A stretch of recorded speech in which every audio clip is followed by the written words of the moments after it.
तो दोस्तों आज हम फिर से आपके लिए लेकर आए देश और दुनिया की सभी ताजा बड़ी खबरें फटाफट एक एक करके विस्तार से आज आपको बताएंगे।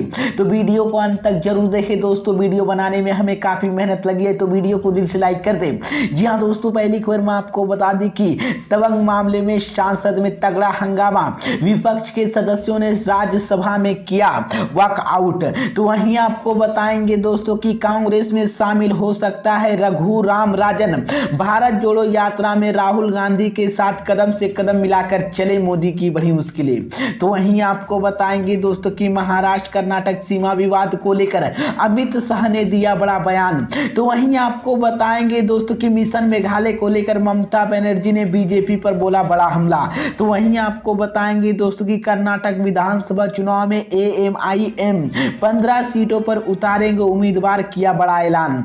तो दोस्तों सभी खबरों की जानकारी एक एक करके विस्तार से बताने वाले दोस्तों। इससे पहले आपसे एक छोटी सी रिक्वेस्ट करें दोस्तों, क्योंकि यहाँ कोई गोदी मीडिया चैनल नहीं है, यहाँ पर सिर्फ और सिर्फ सच बताया जाता है और सच दिखाया जाता है। अगर आप भी निष्पक्ष कार्यकर्ता का सपोर्ट करते हैं, अगर आपको भी लगता है कि देश में होने वाले तमाम चुनाव EVM से ना होकर के वायलेट पेपर से होना चाहिए, तो आप इस वीडियो को लाइक करके चैनल को सब्सक्राइब जरूर कर लीजिए और साथ में बेल आइकन भी प्रेस कर लीजिए और वीडियो को ज्यादा से ज्यादा शेयर कीजिए। इसी बीच पर दोस्तों अगली खबर की ओर से कि तवंग मामले में सांसद में तगड़ा हंगामा, विपक्ष के सदस्यों ने राज्यसभा में किया वॉकआउट। जहां दोस्तों आपको बता दें, जो बड़ी खबर सामने निकल कर आई दोस्तों का अरुणाचल प्रदेश में तवंग सेक्टर में वास्तविक नियंत्रण रेखा LCP पर भारतीय और सैनिकों के बीच चीन में हुई झड़प मामले को लेकर आज संसद में तगड़ा हंगामा हुआ है।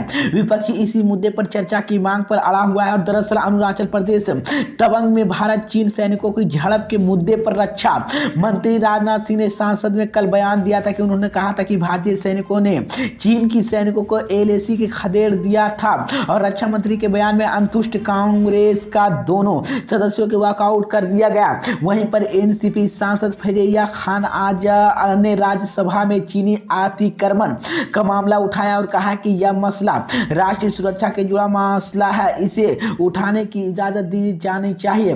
राज्यसभा में उस पर अतिरिक्त इसकी इजाजत नहीं दी जाए। इसी को लेकर मैं आपको बता दें कि चीन और भारत के सीमा पर झड़प को लेकर संसद में आज तगड़ा हंगामा हुआ है, जिसके बाद मोदी को मुश्किलें बढ़ गई है।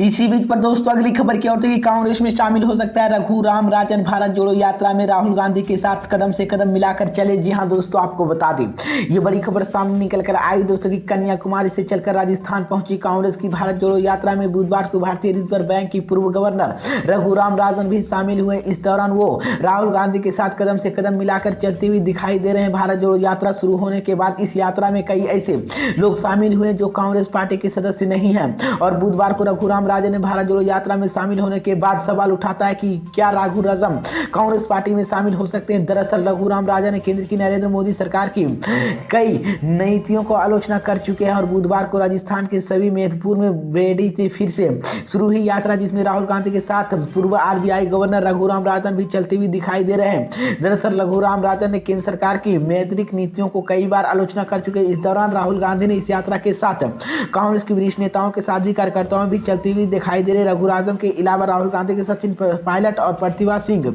खचीराम भी दिखाई दे रहे हैं। वहीं पर 1963 के मध्य प्रदेश की भोपाल व पद यात्रा रघुराम राजन भारतीय 23वें RBI गवर्नर कर चुके हैं। RBI अपने कार्यालय के दौरान Raghuram Rajan bank of international सेंटिनेंट के वाइस चेयरमैन भी रह चुके हैं। प्रधानमंत्री मनमोहन सिंह के कार्यालय 2013 में भारतीय रिजर्व बैंक के गवर्नर पद संभाले और राजन ने नरेंद्र मोदी के कार्यालय में 2016 तक भारतीय रिजर्व बैंक की गवर्नर रहे हैं। इसी बीच पर दोस्तों अगली खबर की ओर से कि महाराष्ट्र कर्नाटक सीमा विवाद को लेकर अमित शाह ने दिया बड़ा बयान। जी हां दोस्तों, आपको बता दें ये बड़ी खबर सामने निकल कर आई दोस्तों कि महाराष्ट्र और कर्नाटक में चल रहे सीमा विवाद को लेकर आज बड़ा दिन है। आज 14 दिसंबर के केंद्रीय गृह मंत्री अमित शाह ने दिल्ली में कर्नाटक और महाराष्ट्र के मुख्यमंत्री की बैठक बुलाई है और मामले में सुप्रीम कोर्ट में लंबित होने के कारण फिलहाल कर्नाटक और महाराष्ट्र के बीच सीमा विवाद को लेकर जल्द कई समाधान निकालने की उम्मीद नहीं है। इससे पहले भी 12 दिसंबर को महाराष्ट्र और कर्नाटक के चल रहे सीमा विवाद के बीच कर्नाटक के महाराष्ट्र वसुंधरा बेम्बाई और महाराष्ट्र के मुख्यमंत्री एकनाथ शिंदे भी मुलाकात हुई थी और विवाद के बाद दोनों मुख्यमंत्री के बीच यह पहली मुलाकात थी। अब 14 दिसंबर यानी आज दोनों राज्यों में मुख्यमंत्री इसी मामले को लेकर केंद्रीय गृह मंत्री अमित शाह की बैठक बुलाई है और वो अमित शाह शामिल होंगे। इसी विवाद को पर फिर से बेलगावी देवादरी को लेकर हुआ, जिसके कारण महाराष्ट्र और कर्नाटक के बीच सीमा विवाद मंगलवार को 7 दिसंबर को और बढ़ा दिया गया। दोनों राज्यों की सीमा क्षेत्र में अंदर या दूसरे वाहनों की निशाना पर बनाए गए। इसी को लेकर अमित शाह ने मामले को लेकर लगातार सियासत गरमा रही है और कर्नाटक में कुछ ही महीने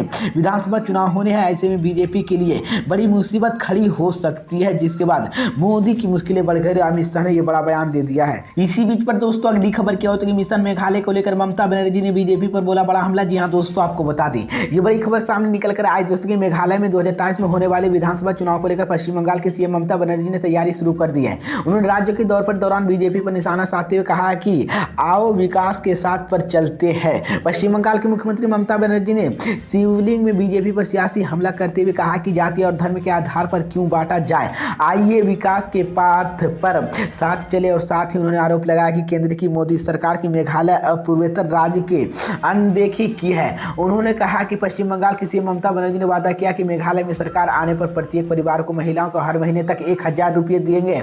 और उन्होंने कहा कि कांग्रेस संगमा सरकार महिलाओं की अनदेखी की है। अगले साल शुरुआत में मेघालय में विधानसभा चुनाव होना है।